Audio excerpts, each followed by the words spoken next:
Guys, how are we doing? And welcome back to another video. This is the Fighters Forecast. It is your boy Tenant speaking, and we are here for another Hammer of the Week.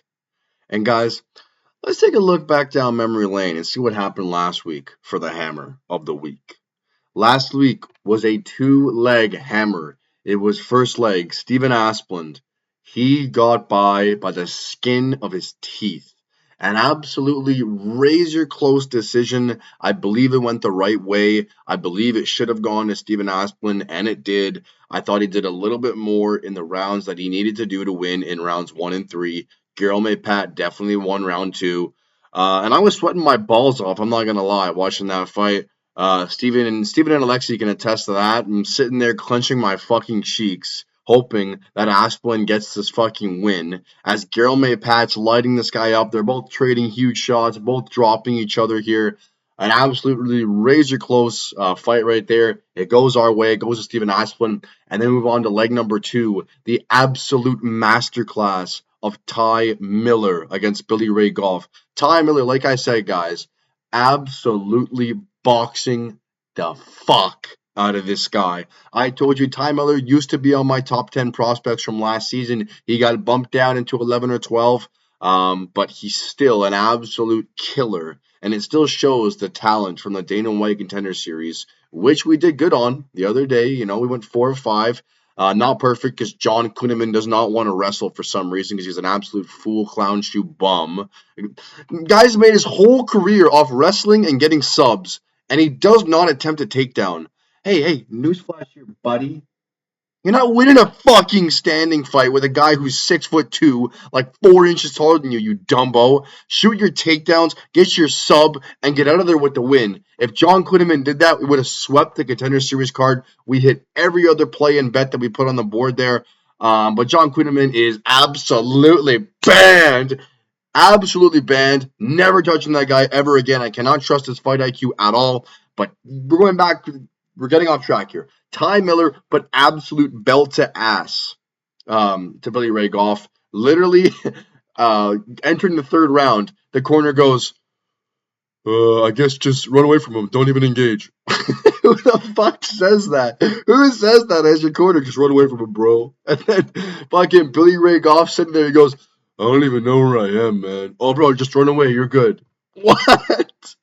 Anyways, Ty Miller put absolute belt to ass. He looked absolutely incredible. And like I said, guys, the boxing combinations were going to pay the difference there.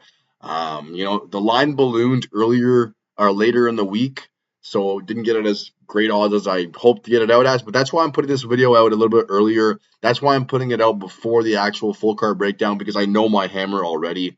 And without further ado, guys, we can just take a look right here, right on the screen, guys. Leg number 1 of the Hammer of the Week goes by the name of Islam Makhachev.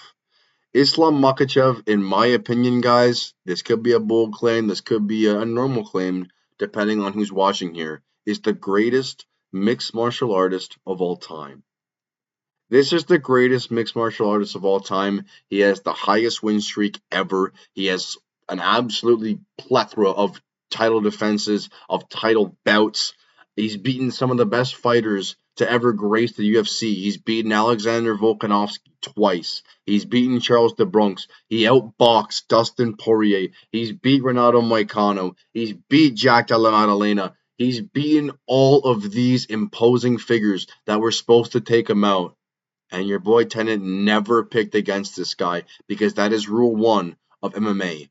Never pick against Islam Makhachev. This guy is going to retire as the GOAT for a reason. But in this fight, he's fighting Ian Garry, a long-range striker. And Ian Garry is probably going to be better on the feet. Ian Garry has nice kicks to the body, but if he wants to throw them, it's going to get caught. He's going to get tripped. He's going to get taken down and mauled. If Ian Garry wants to strike, the only way Ian Garry finds success in this matchup is literally sitting there with his boxing combinations, just going 1-2 down the pipe. That is the only way he's going to find success. He's not better in the clinch. He's not better on the ground. He's not better against the fence. He's not better in the transitions. Ian Garry is a little bit faster with the boxing combinations, and that's it.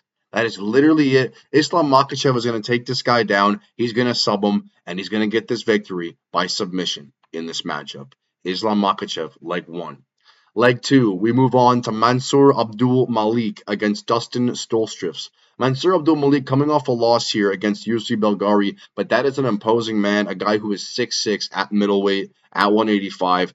He is a big prospect. You know, Mansour Abdul Malik didn't look great in that match period, but they're giving him a fight against Dustin Stolstrifs here, a guy who's 16-8, not a good fighter, is decent grappling. He has got no hands whatsoever. Mansour Abdul Malik's going to march forward. He's going to unload his combinations into Dustin Stolstrifs, and he's going to knock him out in the first or second round. Mansour Abdul Malik is just that much better on the feet. I think the grappling is going to cancel out. Or Mansour could even be a little bit better than Dustin Stolstrifs. Stolstrifs is too old. He's too stiff on the feet. And he's going to get put out cold here. Give me Mansour Abdul Malik by KO at minus 500 odds. And the third and final leg of this one is going to go to a man named Esteban Ribovic. Esteban Ribovic puts on a absolute barn burner of a fight every time he steps into the octagon. You know, this guy comes forward and he unloads the clip into every single person he's fighting, and he is absolutely amazing to watch. This guy rushes in. He throws 10 punch combinations to try and get you out of there. He throws everything with ill intent to try and knock your head off your body. Esteban Ribovic is fighting Edson Barboza here, an old man at 40 years old, a guy who has hinted at this might be his last fight. And I think it will be here. You know, Edson Barboza has had a legendary career, but Father Time does not wait for anybody. Edson Barboza is too old. He doesn't have the speed on his strikes like he used to. Esteban Ribovic is going to get in his face. He's going to unload the clip. He's better in the boxing, not the kicking range, obviously, but he's better in the boxing. He should be better against the fence as well. Esteban Ribovic is going to march in there, just unload a crap ton of volume, and get Edson Barboza out of there, in my opinion.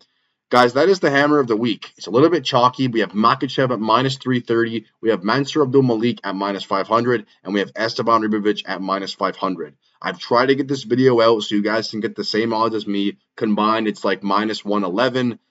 You know, really, really close to a plus odd hammer of the week here. Try my best to do that as well, but I'm pretty confident in this hammer of the week. I really don't see any of these guys losing whatsoever. And yeah, guys, leg number uno, Islam Makhachev, the GOAT of MMA. Leg number dos, Mansour Abdul Malik against an old man in Dustin Stolstrifs. And Esteban Ribovic against Edson Barboza is the third leg of the hammer of the week. Let's get cashing out, boys. Let's get to the cash window, and I'll see you guys in a full card breakdown. Peace.